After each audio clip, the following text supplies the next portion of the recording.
Spider-Man is good, you should go see it now! Hey everyone, SoranotRoxas here. Been a while since I've actually stepped in front of the camera. We're here talking about Spider-Man, but I also want to say something real quick before I actually get into this little mini review that I'm doing here. I'm actually going to take a hiatus from YouTube, from social media in general. I just want to take a little break. I'm actually trying to go on vacation. You know, it's during the summertime. We don't really have any big games coming out. Not until September, I'm pretty sure. I think the most recent thing that came out was Super Mario Maker and Crash Team Racing. I will never put a Nintendo game on this channel due to the copyright stuff. And Crash Team Racing, maybe, I might, it depends.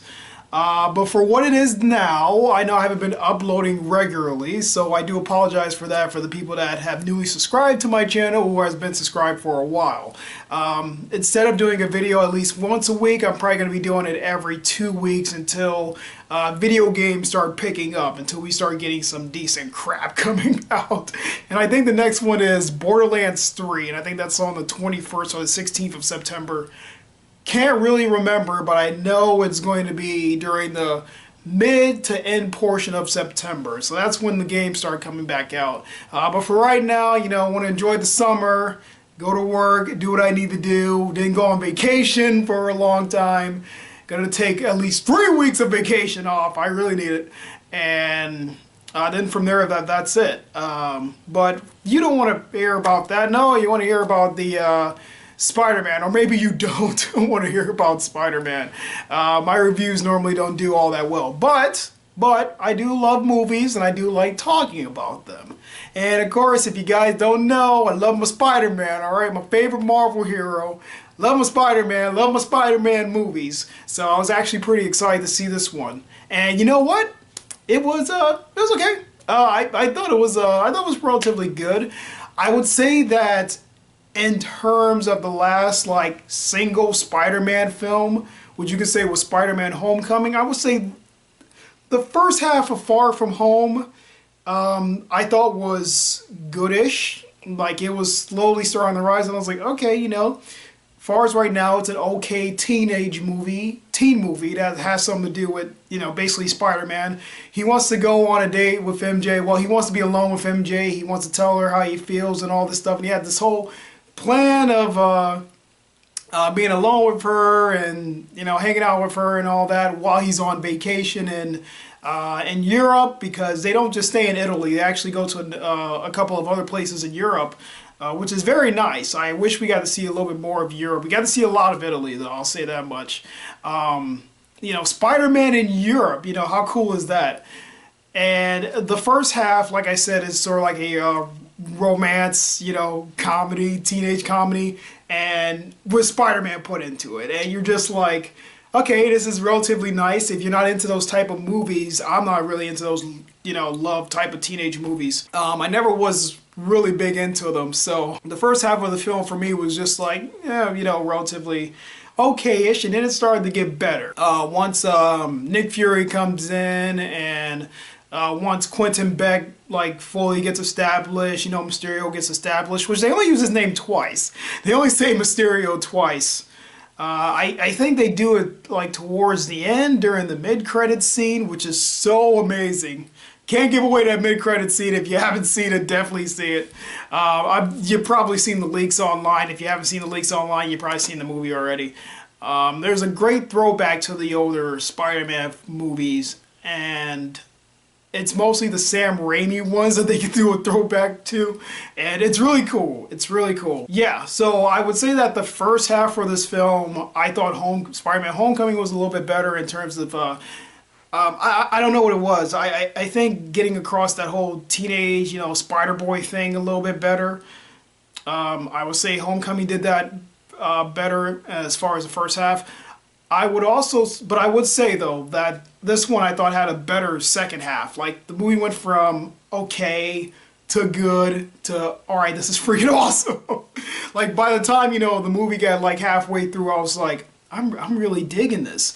There's this great sequence in there For those of you who don't know, here comes the minor spoilers. Mysterio does illusions. Yeah, we all know that. Especially if you're a huge Spider-Man fan like me, and you know the comic books or you know the Mysterio character beforehand. You know, Mysterio is big on illusions. I kind of like how they sort of changed his backstory in this to make him part of the MCU to the point where you're like, yeah, if I think about it, that could actually fit into those old MCU movies because they make a callback all the way to the first Iron Man film, as well as the Captain America Civil War. So there's some really good stuff in there. I was like, okay, you know, I'm kind of digging it. I guess they have to connect it to the MCU somehow. You know, gonna have Mysterio in there somehow. That was relatively nice. I like that. I would say that. Once it gets to the part with like full-on Mysterio with illusions and everything like that, there's like this amazing sequence where Spider-Man's sort of questioning whether he should be Spider-Man. Now I know every Spider-Man film deals with this. You guys see me? I'm a little glaring because of the light there. I'm sorry. It's very bright in here for some reason today. I don't know. I'm recording this early enough, but it's like really bright in this room for some reason. Okay.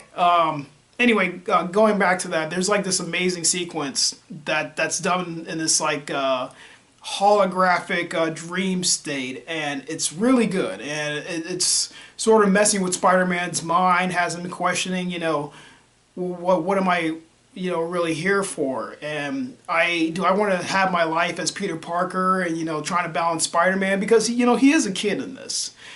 We know Tom Holland's a little bit older. What is he, like 21, 22 now? But, you know, he's still playing a 16-year-old Peter Parker, which after the snap and Infinity War, they talk about how, you know, 5 years later and stuff like that, especially if you've seen Endgame. If you didn't see Endgame, so that's going to be a spoiler there. Endgame takes place 5 years after Infinity War. I mean, who hasn't seen Endgame by now? So, I mean, if you're watching this, you definitely seen Endgame. They make fun of this in this. They don't call it the snap, they call it the blip. Which would make sense, because people within the MCU universe don't know that Thanos snapped his fingers, and that's how he got rid of everybody. Although people do know about Thanos and they know about the Avengers, there's a funny, like, in memoriam thing that's at the beginning of the film. It's kind of sad, and it's funny at the same time. It depends. This film, it makes light of that sort of thing, and I kind of like that. It's like taking that dark humor and just making light of it. But anyway, so you got this what they call the blip that happens, and they finally address a certain situation that we had for Endgame when it came out. Me and my buddy, and I'm sure a few other people, where it was like, okay, when Hulk did the snap in Endgame and he brought everybody back, you was wondering, were they the same age? You know, did they get older? How exactly did that work? So, seeing as that people. Well, we saw with like Ant-Man and them how they didn't really age, but then the people who didn't get snapped away did age the 5 years. But you also wonder how would that work in a society where, you know, school is the thing, you get high school, college, and all that stuff. So what they do is for the kids that got snapped during high school time, they have to go back and finish whatever year that they didn't finish, which I thought was pretty funny. And just so conveniently, Spider-Man and all his friends got snapped away by Thanos. So when they came back, they all have to repeat high school again. And I thought that was pretty funny. I know they was kind of like, what the hell? We got to do that again. That was great. But at the same time, it explained a little, I wouldn't say plot hole, but a concern, some questions that was left over from Endgame. But yeah, so I mean, you got stuff like that. You gotta more than one. I think there's like 2 sequences with Spider-Man's, you know, like questioning who he is, and then the resolve coming in later on. Then you have this whole thing with his spider sense isn't working. At first, I was kind of like, why was this ever explained in, you know, in Endgame? Did he not have spider sense? I could have sworn he did, but there's a reason for it. There's definitely a reason for it, and that's because it has to do with the hallucinations that's going on, and these hallucinations, basically, they wouldn't be much of a problem if he had his spider sense, which they call his his Peter tangled, which is pretty funny. That joke starts to run its course a little bit, but for some reason they take it a little bit. What I thought they was gonna take it a little bit too far, but they stop it and then they bring it back towards the end of the movie. And it's like, hey, use your Peter tangle. That way you can feel when something's coming at you. And it's like, okay, that got funny again. That is the only joke that can go away and get funny again. I love it. I don't know what else to say from there. I thought the acting was relatively good. Zendaya, I really love her as MJ. She's very likable. And her and Tom Holland, they have some good chemistry there. Same thing with the Quentin Beck, Mysterio, and Peter Parker. They also have good chemistry themselves.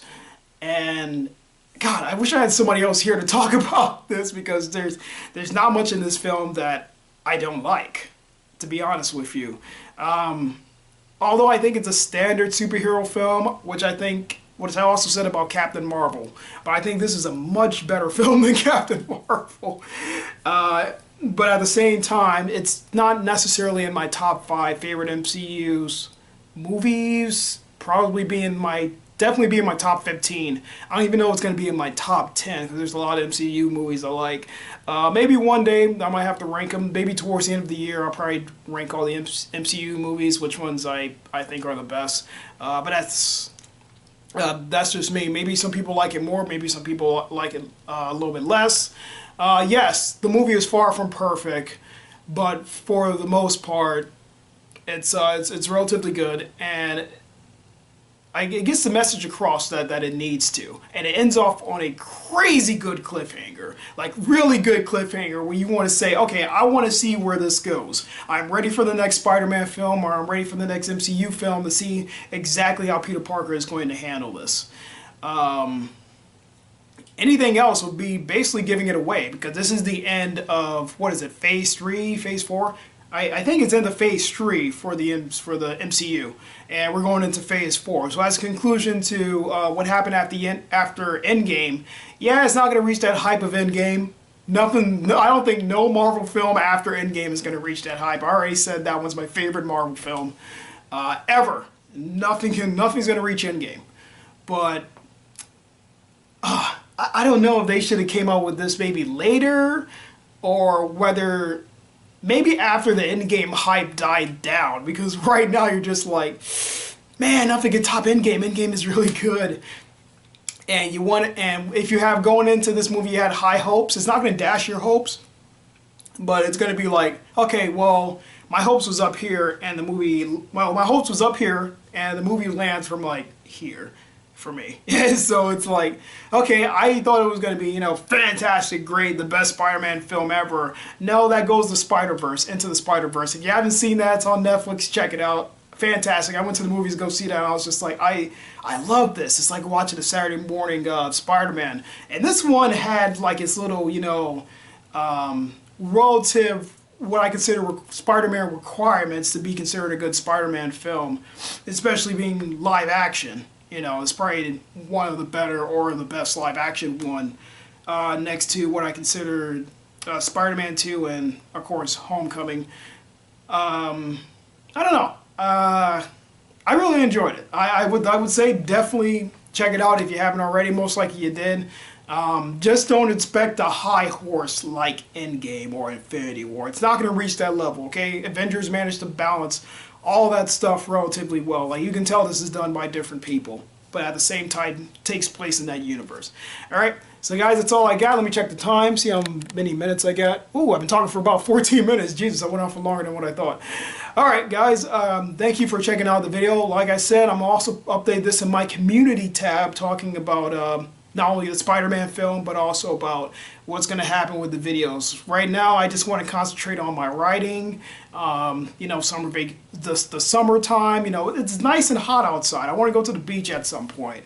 I got some video games: Super Mario Maker, Crash Team Racing, Fallout 4. I got some games I want to play, so I would definitely do that. Play some games with my friends and just hang out until we get some like real game footage to come out, and then I can put that up and on my channel for you guys. All right, so until then, thank you guys for watching. Sorry this review went on longer than normal. I'm trying to cut these reviews down, but some of these movies are so good. And then you also have Pet Sematary, which I didn't like. So it depends. I'm definitely gonna have to make some reviews on some bad movies at some point. I always seem to make some good ones, so I guess a lot of people don't have expectations for these movies when I review them. So I always seem to go with what the masses think, but I'm trying to differ. I'm trying to give you my personal opinion on something. It wasn't the greatest Spider-Man film, but it was a good Spider-Man film. As a film, especially superhero film, it was good. It was decent. It delivered what it's supposed to deliver. All right? Thank you guys for watching. Check out the film if you haven't already, and I'll catch you guys in the next one about 3 weeks from now. All right, see you guys. Take care. Oh, I also got some Battlegate stuff I'm going to be uploading on my channel, so I'll see you on that soon. Take care. Bye.